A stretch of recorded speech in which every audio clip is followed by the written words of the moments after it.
Bienvenidos a Ecos del Cielo. Hoy les traemos una historia sobre orgullo, caída y la justicia que aguarda pacientemente su momento. ¿Qué sucede cuando la arrogancia del poder se enfrenta a la fuerza silenciosa de la verdad? Si creen que el valor y el honor no tienen precio, quédense con nosotros. Y si disfrutan de nuestras historias, no olviden darle me gusta y suscribirse al canal para no perderse ningún relato. Ahora, comencemos. ¿Qué sucede cuando un hombre con todo el dinero del mundo intenta humillar a una mujer que cree que no tiene nada? En el corazón de Santiago, en el interior de uno de sus restaurantes más exclusivos, Cumbres Doradas, un millonario rebosante de desprecio decidió burlarse de su camarera en un idioma que asumió que ella no entendería. Susurró su veneno en latín, una broma cruel destinada únicamente a los oídos de su acompañante, pero cometió un error catastrófico. La camarera, una mujer a la que veía como menos que el polvo, no solo lo entendió, se quedó inmóvil, no por miedo, sino por reconocimiento. Y en ese momento desató un secreto que no solo destrozaría su orgullo, sino que desmantelaría todo su imperio. El aire en Cumbres Doradas no era simplemente aire, era una atmósfera cuidadosamente diseñada. Olía a dinero antiguo, para ser precisos, una sutil mezcla de aceite de oliva extra virgen que impregnaba la madera de lenga pulida, el cuero añejo de los asientos y el más leve susurro del aroma a mariscos frescos que emanaba de la cocina.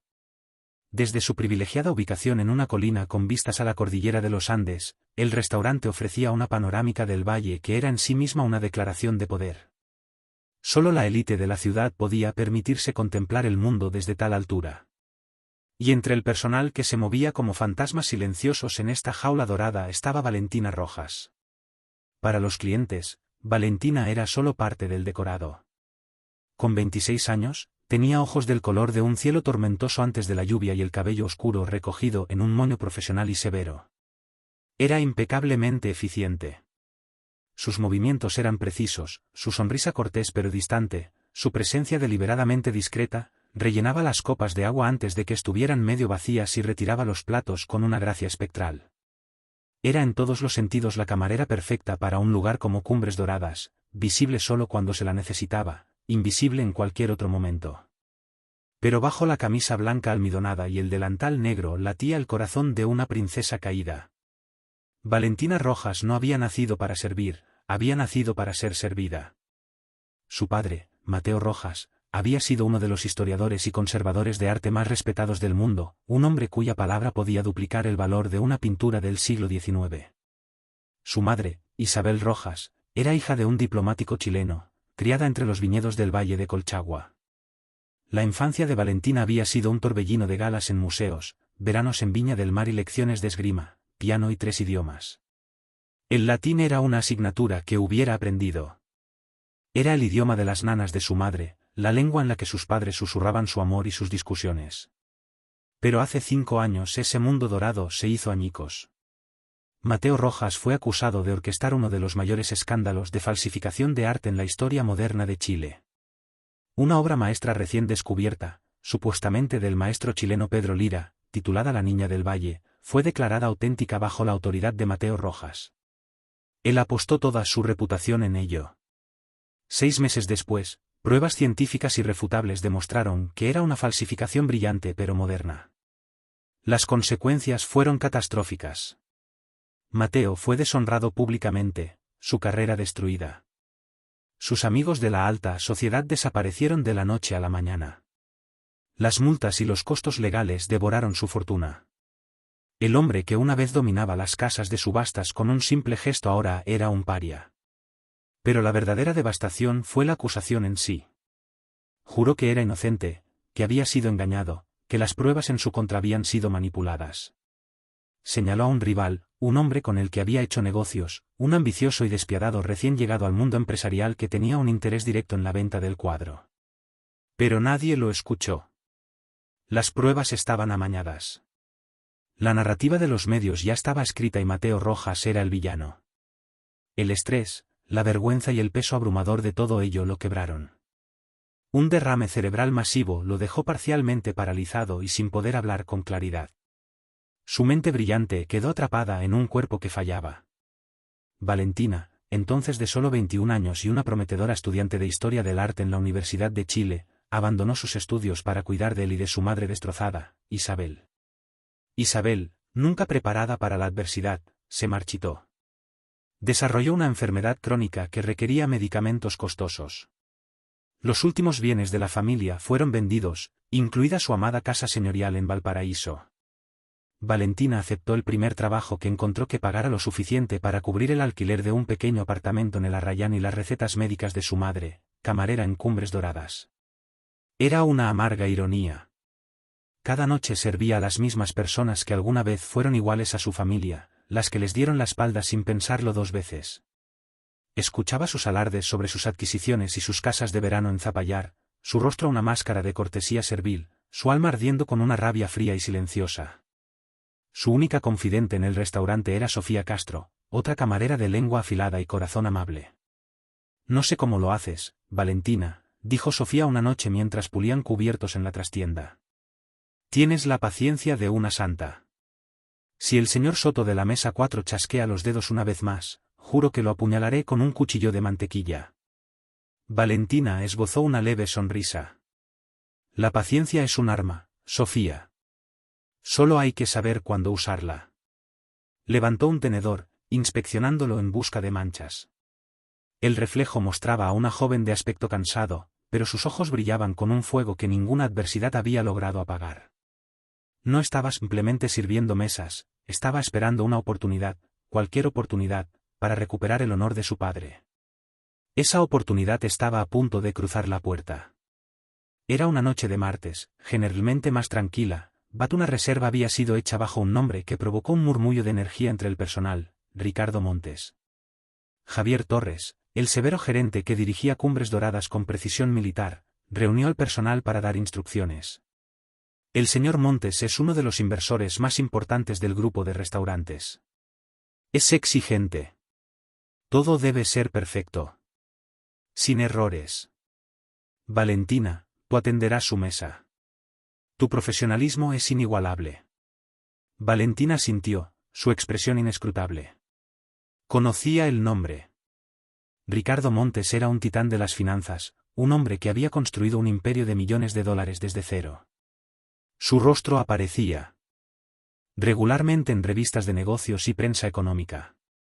Era conocido por sus adquisiciones agresivas, su estilo de vida ostentoso y su temperamento notoriamente explosivo.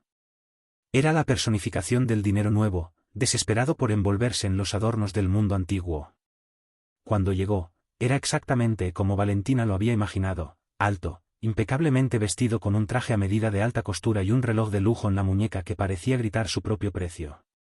Su cabello estaba perfectamente peinado y su sonrisa era un destello depredador de dientes blancos. En su brazo llevaba una mujer que parecía más un accesorio que una persona, deslumbrantemente hermosa, dolorosamente delgada y vestida con un vestido que costaba más que el alquiler anual de Valentina. Su nombre era Sofía Castro. «Mesa para dos a nombre de Montes», anunció a la anfitriona.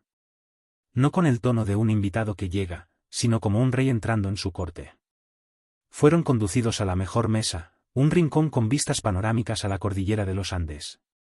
Estaba en la sección de Valentina. Al acercarse sintió un nudo familiar de resentimiento apretándose en su estómago. Era solo otro pavo real arrogante, otro hombre que la veía como nada más que un par de manos para traer su comida. «Buenas noches», dijo Valentina con una voz calma y equilibrada. «Mi nombre es Valentina y seré su camarera esta noche. ¿Puedo ofrecerles agua para empezar?» Ricardo ni siquiera la miró. Estaba ocupado mostrando algo en su teléfono a Sofía. Simplemente hizo un gesto despectivo con la mano. «Tráenos un Almaviva 2017 y no lo agites», ordenó, sin pedirlo como una solicitud. Valentina conocía el vino. Costaba 1.000.000 de pesos chilenos la botella. «Una excelente elección, señor», dijo, manteniendo la compostura. Se volvió hacia Sofía. «Y para usted, señora». Sofía levantó la vista del teléfono, momentáneamente confundida, como si no esperara que le hablaran. «Oh, tomaré lo mismo que él». Mientras Valentina se dirigía a la bodega, pudo escuchar la voz de Ricardo, un murmullo grave de arrogancia. Estaba alardeando sobre una reciente adquisición, una empresa rival que había desmantelado y vendido por piezas.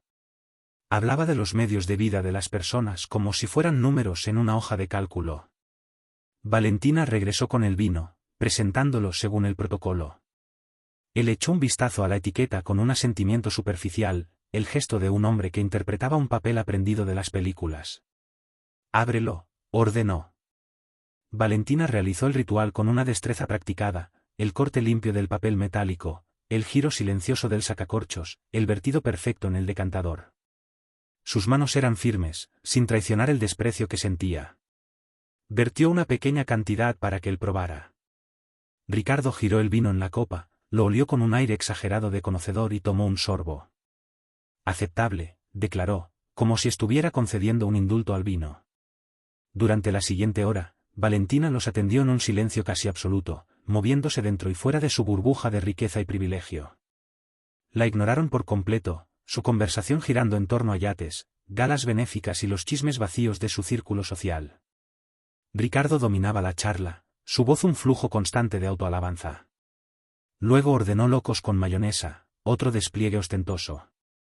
Mientras Valentina colocaba los cubiertos especiales en la mesa, Ricardo la miró por primera vez, pero sus ojos no vieron a una persona. Vieron un objeto, un accesorio en su actuación. Se inclinó hacia Sofía con una sonrisa conspiradora en el rostro. Bajó la voz, creyendo que creaba un espacio privado e impenetrable entre ellos. Y entonces comenzó a hablar en latín, un idioma que claramente consideraba su arma secreta, una marca de su supuesta cultura superior. Su acento era atroz, una versión torpe y desfigurada del hermoso idioma con el que Valentina había crecido. Pero las palabras eran claras como una campana. «Specta», comenzó su voz goteando con descendencia. «Specta ant miseram creaturam. Tam dure laborat promicis. Mire si un quam gustavita licid melius uam reliquias culinae. Mira a esta pobre criatura. Trabaja tan duro por unas migajas. Me pregunto si alguna vez ha probado algo mejor que los restos de la cocina». Sofía soltó una risita aguda y vacía. «Oh, Ricardo, eres terrible», dijo. «Talis est vita», continuó él, disfrutando plenamente. «Talis est vita, mea cara. Sunt homines sicut nos, et deinde sunt homines sicut illi. Verisimiliter incista misera habitat in angulo que mene autocineto quidem transirem». Así es la vida, mi querida. Hay gente como nosotros y luego está la gente como ellos. Probablemente vive en una caja miserable en un rincón que ni siquiera cruzaría en coche. Valentina se quedó perfectamente inmóvil. El ruido ambiental del restaurante, el tintineo de las copas, el murmullo de las conversaciones, la suave música de jazz de los altavoces se desvaneció en un rugido sordo en sus oídos. Su respiración se detuvo en el pecho. Cada músculo de su cuerpo se tensó. No era solo el insulto. Había oído cosas peores, soportado cosas peores. Era algo más. Era su voz. Esa cadencia específica de arrogancia, era la mención de gente como nosotros y gente como ellos. Era una frase que resonaba en los oscuros recovecos de su memoria. Cerró los ojos por una fracción de segundo y una escena de hace 5 años destelló en su mente.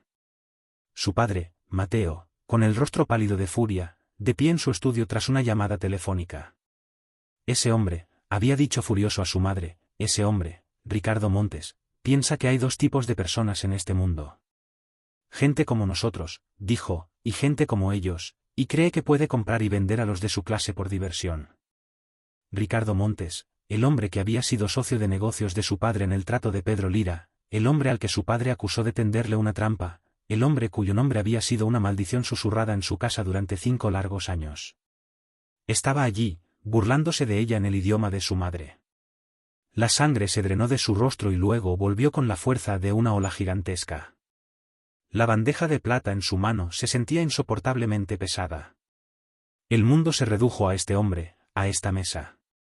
Los años de sufrimiento silencioso, de orgullo tragado, de ver a su familia destruida, se condensaron en un único punto de claridad incandescente. Esto no era solo un insulto, era el destino. Ricardo, ajeno a todo, tomó otro sorbo de su vino obscenamente caro. La miró, esperando ver la expresión vacía y servil de una don nadie. Vio que se quedó inmóvil. Vio el cambio de color en su rostro. Sonrió con sorna, asumiendo que su latín había sonado como un ruido extraño y confuso, haciendo que la pequeña camarera fallara. Estaba a punto de hacer otro comentario mordaz a Sofía, pero no tuvo oportunidad.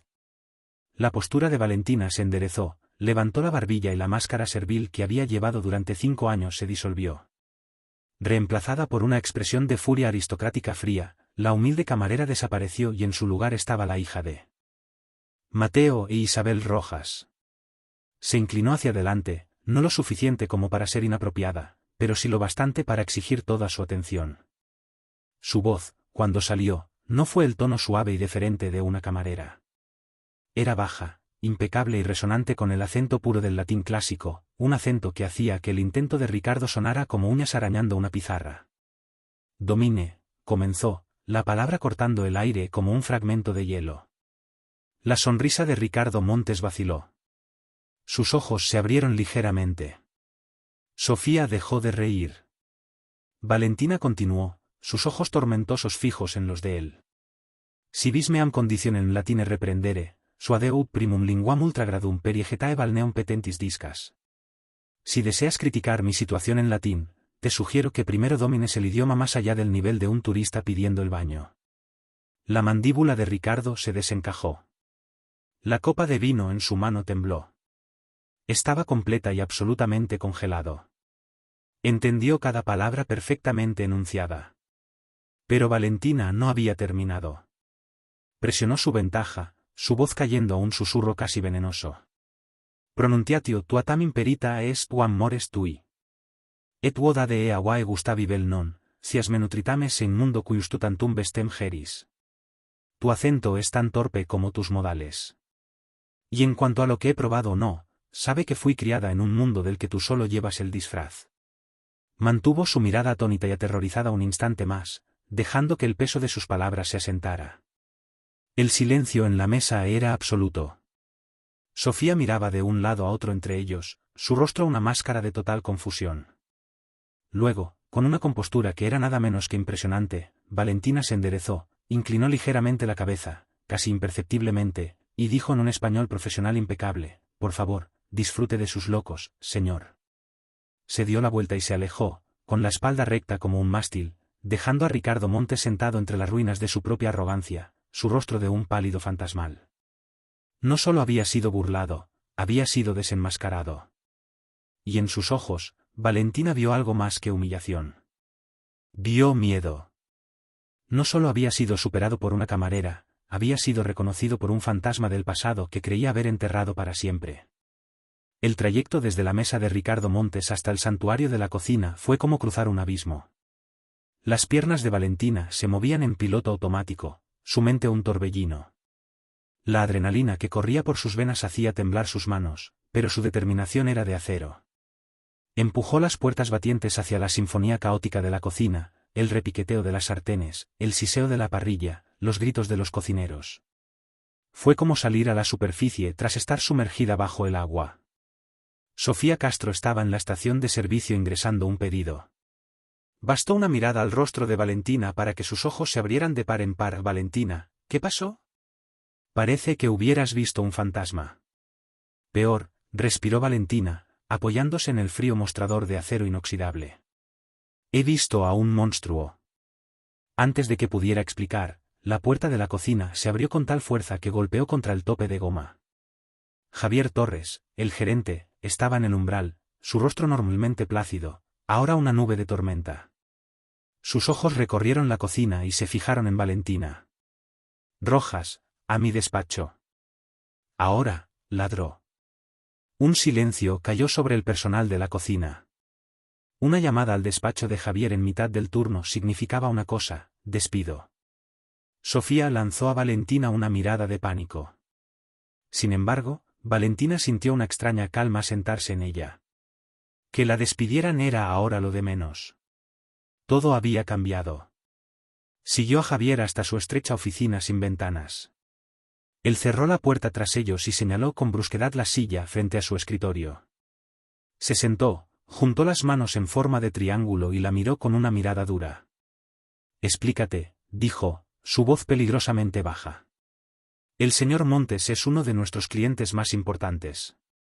Acaba de informar a la anfitriona que se va, que ha sido gravemente insultado por su camarera y que hablará con el grupo propietario mañana por la mañana. Exige tu despido inmediato, así que te lo preguntaré una sola vez. Valentina, ¿qué hiciste? Valentina sostuvo su mirada sin inmutarse. Le hablé en latín. Las cejas de Javier se alzaron. Como santiaguino, estaba orgulloso de su herencia cultural. Le hablaste en latín. ¿Qué podrías haber dicho en latín para provocar tal reacción? Este era el momento. Podía mentir, suavizarlo, intentar salvar su trabajo, o podía decir la verdad. La elección fue fácil. Estaba hablando de mí con su acompañante, comenzó Valentina, su voz firme. Asumió, porque soy camarera, que era inculta y no entendería. Me llamó una, pobre criatura, que sobrevive de las obras de la cocina. Se burló de mi supuesta posición social. Su latín, para ser franca, era atroz. Javier escuchó, su expresión pasando de la ira a una intensa curiosidad. ¿Y tu respuesta? Mi respuesta, dijo Valentina, su voz adquiriendo la misma precisión gélida que había usado en la mesa, fue pronunciada en el latín que mi madre me enseñó. Le sugerí que si quería insultar a alguien en un idioma, primero debería esforzarse por aprenderlo correctamente. Le dije que su acento era tan torpe como sus modales y le informé que fui criada en un mundo del que él solo finge ser parte. Un largo silencio llenó la pequeña oficina. Javier la miró, no como un gerente observando a una empleada díscola, sino como un hombre reevaluando todo lo que creía saber. Se recostó en su silla, una expresión lenta e indescifrable asomando en su rostro. Siempre había notado cierto refinamiento en Valentina, una gracia que iba más allá del mero entrenamiento profesional. Ahora las piezas encajaban. Rojas, dijo, su apellido sonando diferente ahora, más formal. ¿Cuál es tu historia? Mi padre es Mateo Rojas, dijo ella con sencillez. El nombre cayó en la habitación con el peso de una estatua derribada. Los ojos de Javier se abrieron en reconocimiento. Cualquier persona en el mundo de la alta cultura, especialmente un chileno como él, conocía ese nombre. Mateo Rojas, el brillante conservador, el trágico escándalo. Dios mío, murmuró Javier, mirándola como si la viera por primera vez. El historiador del arte, él mismo, confirmó Valentina. Y Ricardo Montes es el hombre que lo destruyó. Fue el socio de mi padre en el trato de Pedro Lira. Mi padre estaba convencido de que Montes lo engañó, silenciándolo justo cuando estaba a punto de exponer el cuadro como una falsificación. El mismo Montes compró la obra maestra por una miseria tras el escándalo y ahora cuelga en su colección privada como un trofeo de su victoria. La magnitud aterradora del enfrentamiento de esa noche se asentó sobre Javier. No era una camarera respondiendo a un cliente grosero. Era un acto de justicia largamente gestada. Era una hija defendiendo el honor de su padre contra el hombre que lo había arruinado. Estuvo callado durante un largo rato, tamborileando un bolígrafo en su escritorio. El señor Montes tiene un poder inmenso, dijo finalmente, su voz ahora teñida de preocupación. Podría causar problemas significativos para este restaurante, para mí. Para ti. Lo sé, dijo Valentina. Estoy preparada para irme. Entiendo la posición en la que te he puesto. Javier negó lentamente con la cabeza. No, no lo entiendes. Se puso de pie y caminó hacia la puerta. La abrió y miró hacia la bulliciosa cocina, luego de nuevo hacia ella. Durante 5 años he dirigido este establecimiento basado en un solo principio, la excelencia. El señor Montes, con todo su dinero, es un hombre vulgar que solo aprecia el precio de las cosas, no su valor. Pidió un Almaviva 2017 y lo bebió como si fuera jugo de uva. Soltó un suspiro corto y cortante. Tú, señorita Rojas, posees una cualidad que el dinero puede comprar. Clase, integridad. La miró directamente a los ojos. Al diablo con Ricardo Montes. No estás despedida. Tómate el resto de la noche libre, con paga completa. Ve a casa y quédate con tu familia. Valentina se quedó atónita, en silencio. Había esperado el despido, no solidaridad. Una ola de gratitud tan poderosa que casi le arrancó lágrimas la envolvió. Señor, gracias, dijo. Tonterías, respondió él con un gesto despectivo, aunque un destello de sonrisa tocó sus labios. Te insultó en mi lengua natal. Considéralo una cuestión de orgullo nacional. Hizo una pausa. Y Valentina, ten cuidado. Un hombre como Montes, cuando es humillado, no se retira simplemente. Se venga. Valentina salió de Cumbres Doradas y pisó el aire fresco de la noche en la plaza de armas. Las luces de la ciudad, normalmente una fuente de anonimato opresivo, parecían brillar con posibilidades. Esa noche.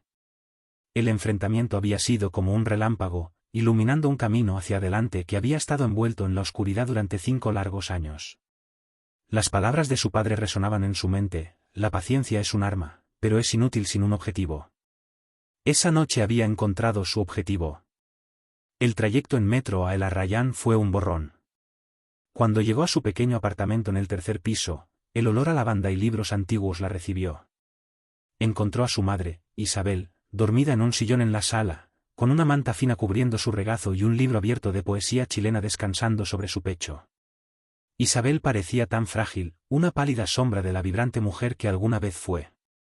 Valentina tomó suavemente el libro, colocó un marcador en él y cubrió los hombros de su madre con la manta más cuidadosamente. La visión del sufrimiento silencioso de su madre solidificó la nueva y peligrosa determinación que echaba raíces en su corazón. En la pequeña habitación que servía como dormitorio y estudio de su padre, lo encontró despierto, sentado en su silla de ruedas junto a la ventana, mirando el muro de ladrillo del edificio contiguo. El derrame cerebral le había robado sus palabras, pero no la inteligencia en sus ojos. Giró la cabeza cuando ella entró y su mirada era aguda, inquisitiva. Siempre podía decir cuando algo andaba mal, o, en este caso, cuando algo era diferente. Valentina se arrodilló junto a su silla, tomando su mano buena entre las suyas. Papá, dijo suavemente. Lo vi esta noche. A Ricardo Montes. La mano de su padre se convulsionó en la suya. Un sonido gutural, bajo, de frustración y rabia escapó de sus labios. Uno de los pocos sonidos que aún podía emitir. Sus ojos ardían con un fuego que no había visto en años. Estaba en el restaurante, continuó Valentina, su voz baja e intensa. Intentó humillarme. No sabía quién era yo, pero yo sabía quién era él. Y papá, no me quedé callada. Relató todo el intercambio, palabra por palabra, en latín. Mientras hablaba, observó el rostro de su padre. La frustración dio paso al asombro, luego a algo más, un orgullo feroz y ardiente. Una sola lágrima recorrió su mejilla arrugada. Cuando terminó, él apretó su mano con una fuerza sorprendente, sus ojos transmitiendo todo lo que su voz podía. Bien. Ha comenzado. Por primera vez en 5 años, Valentina no se sentía como una víctima de las circunstancias, sino como un agente de su propio destino. La advertencia de Javier resonaba en su cabeza: un hombre como Montes se venga. Sabía que esto no era el final. Era la primera salva de una guerra que acababa de declarar. Ricardo Montes no solo intentaría hacerla despedir ahora. Intentaría aplastarla. No podía permitirse que un fantasma con el nombre Rojas caminara por Santiago, especialmente uno que no le temía. Fue a su pequeña habitación y sacó un baúl de cuero desgastado de debajo de la cama. Dentro estaba el naufragio de su vida anterior, fotografías, libros de texto universitarios. En el fondo, una colección de los cuadernos de su padre. No eran sus obras publicadas, sino sus diarios de investigación privados, llenos de su elegante escritura en bucles que detallaban sus pensamientos, descubrimientos y dudas. Los había guardado porque mirarlos era demasiado doloroso. Ahora los abrió con un nuevo propósito. Pasó el resto de la noche examinando las entradas de los meses previos al escándalo. Leyó sobre la emoción inicial de su padre por la niña del valle, su meticuloso examen del lienzo, los pigmentos, las grietas. Y entonces lo encontró. Una entrada fechada 2 semanas antes de que estallara el escándalo. La letra de su padre estaba agitada, más afilada de lo habitual. Algo está mal con el amarillo de plomo y estaño, había escrito. La composición de las partículas es demasiado uniforme, casi antinaturalmente. Es consistente con el siglo XIX, pero carece de las inclusiones de sílice sutiles, casi imperceptibles, que uno esperaría del proceso de molienda de la época. Se siente fabricado, perfecto de una manera que parece falsa. Siguió leyendo con el corazón latiendo con fuerza. Hoy planteé mis preocupaciones preliminares a Ricardo. Las desechó de inmediato. Estás siendo paranoico, Mateo, dijo. Este es nuestro ganso de oro. No lo arruines con minucias académicas. Su afán por apresurar la autentificación es indecoroso. Parece menos pasión por el arte y más pura avaricia. Ya ha prevendido participaciones del cuadro a un consorcio de inversores. Si este cuadro se revela como falso antes de la venta pública, quedará arruinado y expuesto como un fraude. La última entrada inquietante sobre el tema era de 2 días antes de su desgracia pública. Ahora estoy seguro de que es una falsificación, una magistral, pero falsificación al fin y al cabo. Hay una técnica particular en el dibujo subyacente de la manga de la chica, un estilo de tramado cruzado que es la firma de un conocido falsificador del siglo XX. Tengo una muestra lista para enviar a un análisis espectrográfico independiente. Confrontaré a Ricardo con mis hallazgos completos mañana por la mañana. La verdad debe salir a la luz. Nunca tuvo la oportunidad. Al día siguiente, una denuncia anónima llevó a los investigadores a una cuenta bancaria en Suiza abierta a nombre de su padre con un depósito de varios millones de dólares rastreado hasta los vendedores del cuadro. El análisis independiente que había encargado fue misteriosamente interceptado y reemplazado por un informe manipulado que confirmaba la autenticidad del cuadro. Fue incriminado de manera perfecta y completa. Valentina cerró el diario, sus manos temblando. Esta era la prueba. No era solo la palabra de su padre contra la de Ricardo Montes. Era su investigación documentada en tiempo real. Ricardo no solo había lucrado con el escándalo, lo había orquestado para impedir que su padre lo expusiera. Había prevendido participaciones en un cuadro que sabía que podría ser falso, un acto masivo de fraude. Un plan frío y sólido comenzó a formarse en su mente. Una confrontación pública no era suficiente. Humillarlo era suficiente. Tenía que desmantelarlo. Tenía que quitarle todo lo que había construido sobre las cenizas del nombre de su familia. Y sabía exactamente cómo hacerlo. Su teléfono vibró. Era un mensaje de Sofía Castro. Javier acaba de colgar el teléfono. Dijo que habló con el gran jefe. No estás despedida, pero estás en una licencia pagada indefinida. Me dijo que te dijera que mantengas un perfil bajo. Suena más como una advertencia. Ten cuidado. Mantener un perfil bajo era un buen consejo. También era un consejo que no tenía intención de seguir. Mantenerse en las sombras era lo que había hecho durante 5 años. El tiempo de esconderse había terminado. Había comenzado el tiempo de cazar. Miró el diario de su padre, luego su propio reflejo en la ventana oscura. La camarera había desaparecido. En su lugar estaba Valentina Rojas, y venía por Ricardo Montes con un arma mucho más poderosa que el dinero, la verdad. La licencia pagada indefinida era una jaula dorada, un santuario temporal comprado por el coraje de Javier. Valentina sabía que no duraría.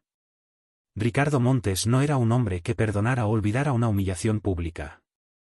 Investigaría a la camarera que lo había desollado tan completamente. Escarbaría hasta que desenterrara el nombre Rojas, y en el momento en que lo hiciera, su miedo encendería un fuego mucho más peligroso. El tiempo se le estaba agotando. No perdió ni un segundo. Su pequeño apartamento en el Arrayán se convirtió en el cuartel general de una insurgencia de una sola mujer. Los años de duelo silencioso habían terminado, reemplazados por una furia fría y energizante. Desenterró el baúl de cuero que contenía los últimos vestigios de la vida académica de su padre, sus diarios de investigación privados. Durante 5 años habían sido monumentos a su dolor. Ahora eran un arsenal. Con un enfoque metódico que no había sentido desde sus días universitarios, devoró las entradas de los meses previos al escándalo. Encontró el pasaje clave, el que hizo que su corazón latiera contra sus costillas. La escritura de su padre, aguda por la agitación, algo está mal con el amarillo de plomo y estaño. Carece de las inclusiones sutiles de sílice. Se siente fabricado. La última entrada, fechada solo 2 días antes de su ruina pública, era la prueba definitiva. Ahora estoy seguro de que es una falsificación. El dibujo subyacente de la manga contiene un estilo de tramado cruzado, la firma de un conocido falsificador del siglo XX. Valentina cerró el diario, sus manos temblando, no de miedo, sino de vindicación. Su padre estaba a punto de exponer el fraude financiero masivo de Ricardo Montes cuando éste lo incriminó, invirtiendo la verdad por completo. Pero un diario, por muy contundente que fuera, no era suficiente. Era su palabra, la de una hija resentida, contra la de un millonario. Necesitaba un aliado, alguien con una credibilidad intachable, alguien conocido por cazar monstruos como Montes. Su mente se aferró de inmediato a un nombre, Martín Herrera. Un león del periodismo de investigación, Herrera había sido obligado a retirarse de un prestigioso diario de Buenos Aires, pero su reputación por desmantelar financieros corruptos era legendaria. Crucialmente, Valentina recordaba un artículo escéptico que él había escrito sobre el caso de su padre años atrás, cuestionando la perfección conveniente de la narrativa en su contra. Había visto la obra maestra del engaño. Encontrarlo fue un desafío. Era un fantasma en la era digital. Un viejo directorio de un club de prensa finalmente la llevó a una librería polvorienta y cavernosa en San Miguel de Allende llamada Librería El Laberinto. Una pequeña campana anunció su entrada en un laberinto de estanterías repletas de libros tambaleantes. Detrás de un mostrador que servía como fortaleza contra el mundo estaba sentado un hombre con ropa arrugada, cabello gris ralo y los ojos profundamente cínicos de alguien que había visto lo peor de la humanidad. Cerramos en 5 minutos, gruñó sin molestarse en levantar la vista de su periódico. Señor Herrera, dijo Valentina, su voz clara y firme. Mi nombre es Valentina Rojas. Mi padre fue Mateo Rojas. El periódico bajó lentamente. Los ojos azul pálido de Martín Herrera, magnificados por sus gafas, la evaluaron con una intensidad penetrante. Recuerdo el nombre. La historia es vieja y fría. ¿Qué quieres? Quiero reavivarla, respondió ella, dando un paso adelante y colocando el diario de su padre en el mostrador entre ellos. Este es su diario privado de justo antes del escándalo. Prueba que sabía que el Pedro Lira era falso. Prueba que Ricardo Montes tenía un motivo de millones de dólares para silenciarlo e incriminarlo. La fachada aburrida de Herrera se resquebrajó, reemplazada por el interés depredador de un reportero oliendo sangre. Abrió el diario con una reverencia por la evidencia que Valentina apreció profundamente. Su dedo recorrió la elegante escritura. Un diario puede ser desestimado, gruñó, poniéndola a prueba. Montes dirá que tu padre lo escribió después para salvarse. Tuvo un derrame cerebral hace 5 años, señor Herrera, contraatacó Valentina con frialdad. No ha podido escribir su propio nombre desde entonces. Las entradas están fechadas, son sus pensamientos en tiempo real. Y lo más importante, menciona una prueba específica, la firma de un falsificador escondida en el dibujo subyacente del cuadro. Ese fue el anzuelo. Herrera se inclinó hacia adelante, el viejo fuego reavivándose en sus ojos. Está bien, pequeña. Tienes toda mi atención. Pero para acabar con un hombre como Montes, necesitamos más que un libro. Necesitamos un escenario público y una bala de cañón de pruebas irrefutables para disparar desde él. Tengo el escenario, dijo Valentina al instante, el plan que había estado formándose en su mente ahora cristalizándose. En 2 semanas, Montes organiza su gala anual, El corazón de los mecenas. Es su mayor noche de autopromoción y la pieza central de la subasta este año es un boceto al carbón, supuestamente un estudio para la Niña del Valle. Martín Herrera dejó escapar un silbido bajo y admirado. ¡Qué descaro absoluto! No solo está puliendo su trofeo, está vendiendo entradas para verlo. Es el escenario perfecto para una implosión. Hizo una pausa, su mirada endureciéndose. Pero, ¿cuál es la bala de cañón? La firma que mencionas está en el cuadro real que cuelga en su ático. Necesitamos verlo. Necesitamos imágenes de calidad forense. El desafío parecía insuperable. El ático de Montes era una fortaleza, pero una sonrisa astuta y calculadora se extendió por el rostro de Martín. Su ego podría ser su perdición. Está desesperado por legitimidad, tan desesperado que acaba de contratar a un nuevo curador privado para catalogar su colección. Un académico brillante, pero irremediablemente ingenuo llamado Dr. Daniel Herrera. Valentina lo miró fijamente. Herrera. Mi sobrino, confirmó Martín con una mueca. Piensa que su tío Martín es un troglodita periodístico, pero es familia y está a punto de ayudarnos, sin saberlo, a cometer un hermoso acto de sabotaje. El plan que idearon era tan simple como audaz. Martín aprovecharía una vaga obligación familiar para que Daniel contratara a una especialista para su proyecto de catalogación. Valentina se convertiría en Ana, una fotógrafa de arte freelance y asistente de investigación con un portafolio estelar y completamente fabricado.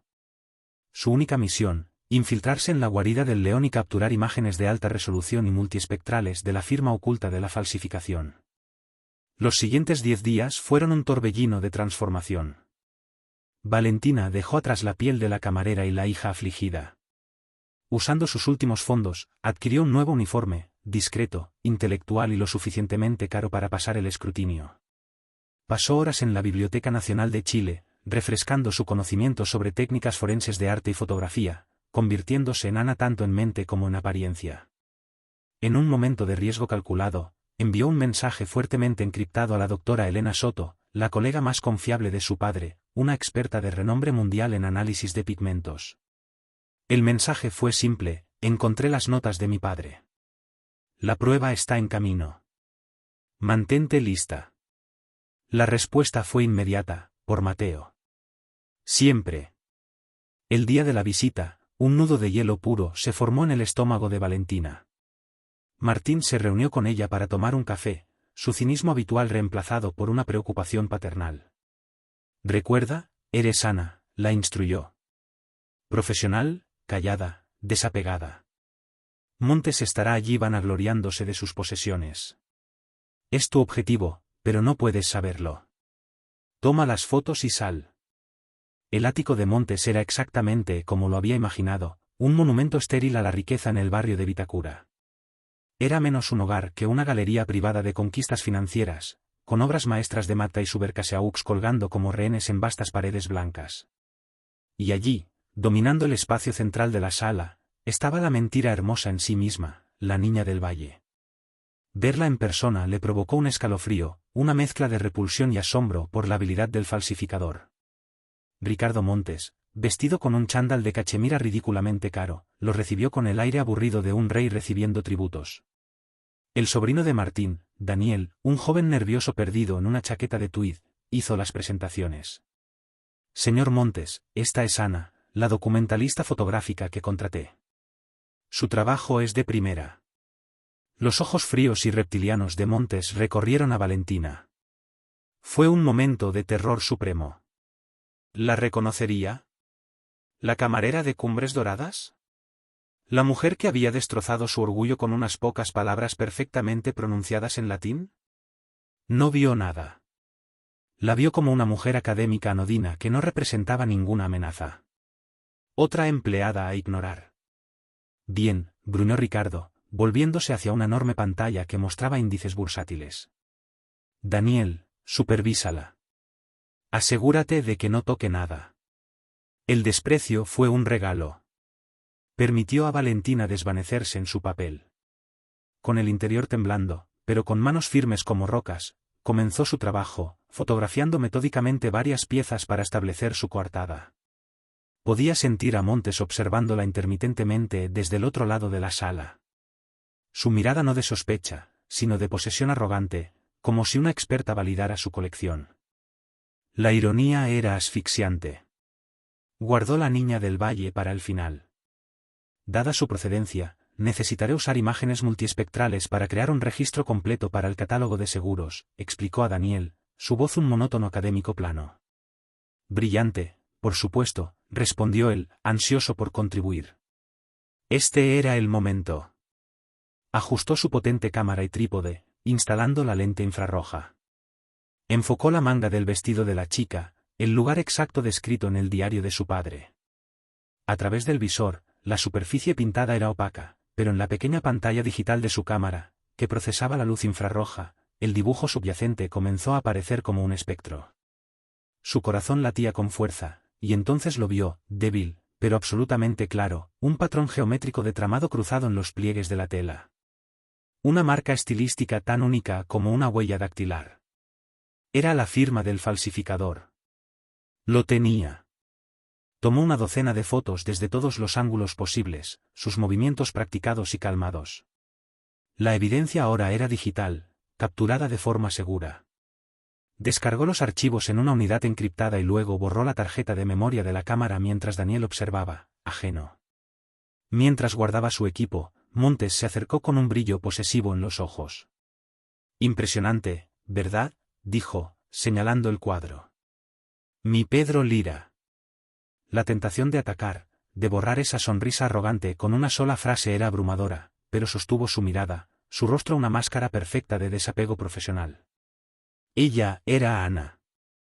Es un cuadro muy convincente, señor Montes, dijo, su voz equilibrada. Un tema verdaderamente fascinante para el análisis técnico. Fue la respuesta perfecta, insípida, música para sus oídos arrogantes. Él asintió, satisfecho de que su posesión hubiera sido debidamente admirada, y la despidió con un gesto. Valentina salió de ese ático hacia la tarde de Santiago con la unidad encriptada en su bolsillo, sintiéndose como un detonador. Había entrado en la fortaleza de su enemigo, lo miró a los ojos y robó el secreto que haría colapsar todo su mundo. El fantasma había reunido su prueba. Ahora era el momento de preparar el escenario para el ajuste de cuentas. Las 2 semanas previas a la gala, el corazón de los mecenas, fueron un periodo de actividad intensa y enfocada. La librería de Martín Herrera, librería El Laberinto, se transformó de un santuario polvoriento de conocimiento antiguo en una sala de guerra clandestina. El aire, normalmente cargado con el olor del papel envejecido, ahora crepitaba con conspiración y el zumbido de una impresora láser produciendo evidencia. La unidad encriptada con las imágenes del ático de Montes era su activo principal, y se prepararon para aprovecharla con la precisión de un ataque militar. El primer paso fue enviar las imágenes multiespectrales a la doctora Elena Soto en Santiago.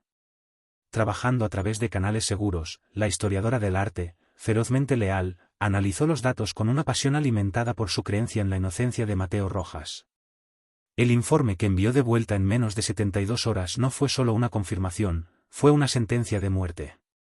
El análisis de la doctora Soto no solo corroboró las anomalías químicas en los pigmentos que el padre de Valentina había señalado primero, sino que también presentó una comparación lado a lado del dibujo subyacente en infrarrojo de la Niña del Valle con obras conocidas de un falsificador específico del siglo XX. La coincidencia era perfecta, la firma estilística innegable.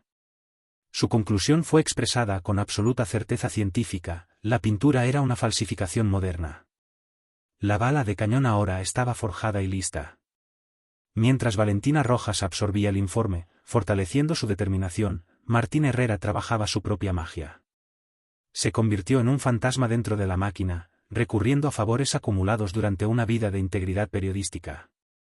Preparó un dossier de prensa completo que contenía los hallazgos de la doctora Soto, extractos clave del diario de Mateo y una cronología del escándalo original, listo para su lanzamiento digital instantáneo. Hizo llamadas discretas a contactos de confianza en la Comisión para el Mercado Financiero y la Fiscalía Regional Metropolitana Centro-Norte. Sin revelar su juego, les aconsejó que prestaran mucha atención a la subasta benéfica de Ricardo Montes en San Miguel de Allende. Piensen en ello como una posible anomalía filantrópica, dijo, con la voz cargada de intriga. Sus preparativos finales incluyeron orientar a Valentina. No puedes entrar ahí como una hija vengativa, le instruyó, paseándose por la pequeña sala trasera. La emoción es el arma de Montes. Te pintará como histérica. Debes ser fría, objetiva e inquebrantable. No estás ahí para acusar. Estás ahí para presentar hechos irrefutables. Eres una historiadora del arte como tu padre. Lo honrarás con su propia arma, la verdad. Valentina entendió que esto requería una última transformación. No podía ser la camarera ni la tímida académica Ana. Tenía que encarnar el legado que Montes había intentado borrar. Con los fondos de Javier Torres y un préstamo de Martín, adquirió su armadura, un vestido de seda azul zafiro vintage. Era una declaración de elegancia temporal, de riqueza fugaz. Su cabello fue recogido en un moño elegante, su única joya, un par de pendientes de perlas que habían pertenecido a su madre. Cuando se miró en el espejo, vio a la mujer que estaba destinada a ser. Sus ojos tormentosos ardían con un propósito que no dejaba espacio para el miedo. La noche de la gala, la parroquia de San Miguel Arcángel en San Miguel de Allende, México, era un espectáculo resplandeciente de caridad performativa. El aire estaba cargado con el aroma de perfumes caros y el murmullo complaciente de la élite. Valentina Rojas se movía entre la multitud, un fantasma de su mundo que no lograban reconocer. Solo veían a una elegante desconocida, no a la hija del hombre que tan fácilmente habían condenado. Ella los veía por lo que eran, cortesanos de un rey vacío. Y allí estaba el rey mismo, Ricardo Montes, presidiendo cerca del escenario. Resplandecía de orgullo, aceptando elogios por su generosidad. Su joven novia, Sofía, brillaba con perlas en su brazo. Parecía intocable, un hombre tan protegido por su riqueza que se creía inmune a las consecuencias. Valentina tomó una copa de Carmenere, el tallo frío anclándola. Encontró a Martín Herrera cerca del borde de la sala, luciendo maravillosamente fuera de lugar en su traje arrugado. Él le dio un único y firme asentimiento. La señal. Tras una serie de discursos refinados, Montes subió al escenario, bañándose en el cálido resplandor de los focos y los aplausos. Es el mayor honor de mi vida apoyar las artes, ronroneó al micrófono. Y en ese espíritu, estoy encantado de ofrecer una pieza verdaderamente especial de mi colección personal para la subasta de esta noche. Un asistente desveló el boceto al carboncillo, el estudio para la Niña del Valle. El subastador comenzó su canto acelerado y la guerra de pujas comenzó. Fue un frenesí de egos con manos alzándose por toda la sala, el precio escalando a cientos de miles de dólares. Con cada puja, la mentira se reforzaba. El fraude de Montes se revestía con otra capa de validación pública. Él observaba con una sonrisa engreída plasmada en su rostro. Este era su momento de triunfo final. La puja alcanzó el $500,000.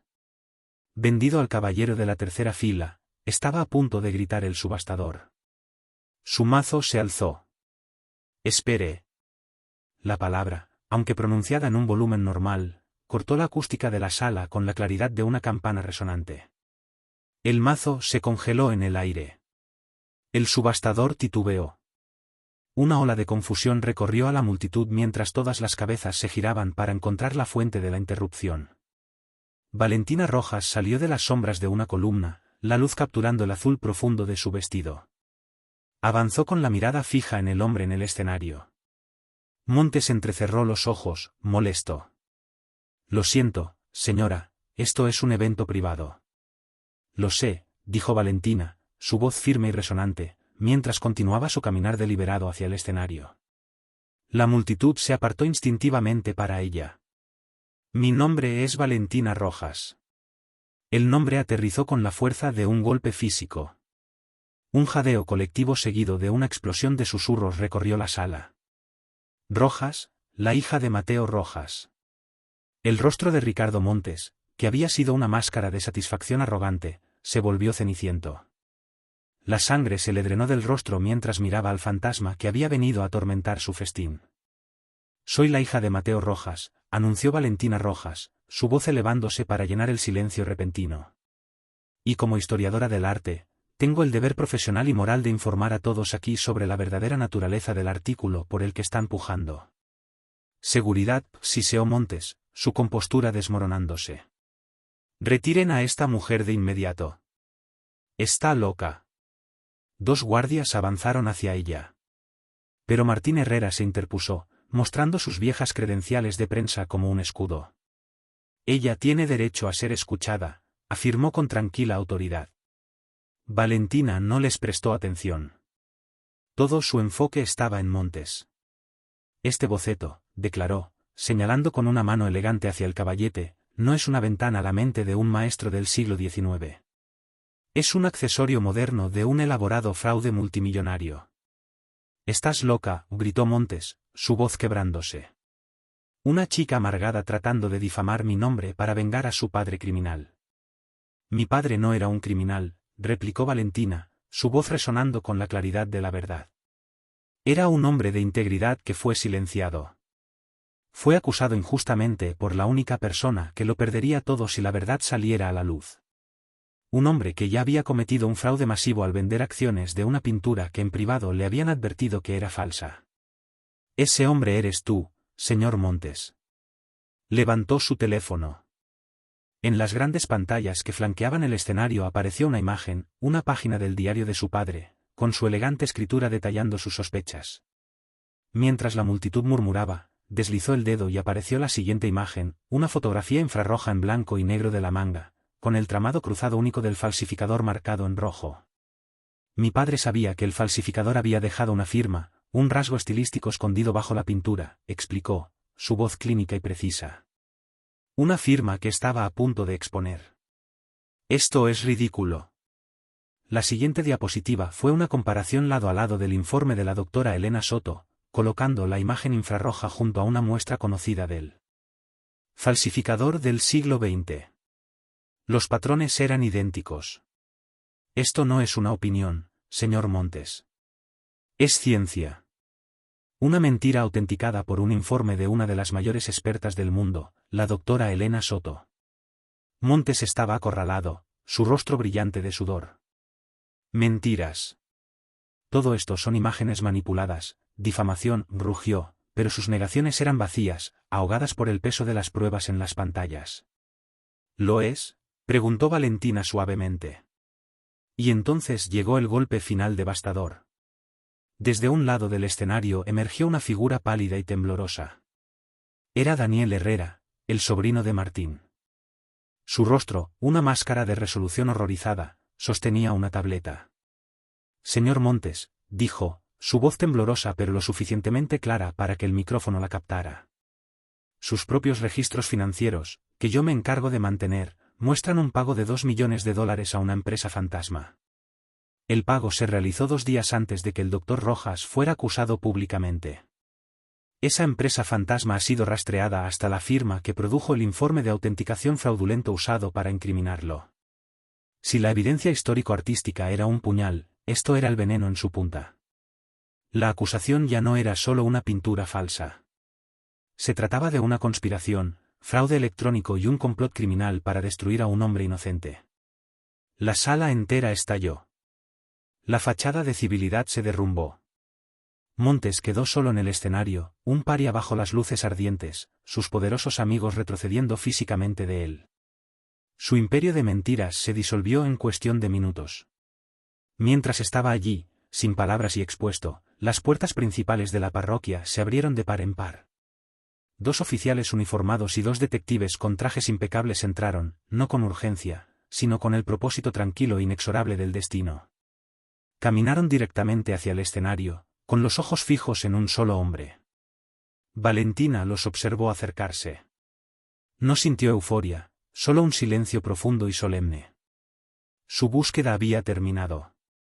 La espada que había forjado con la verdad había cumplido su cometido.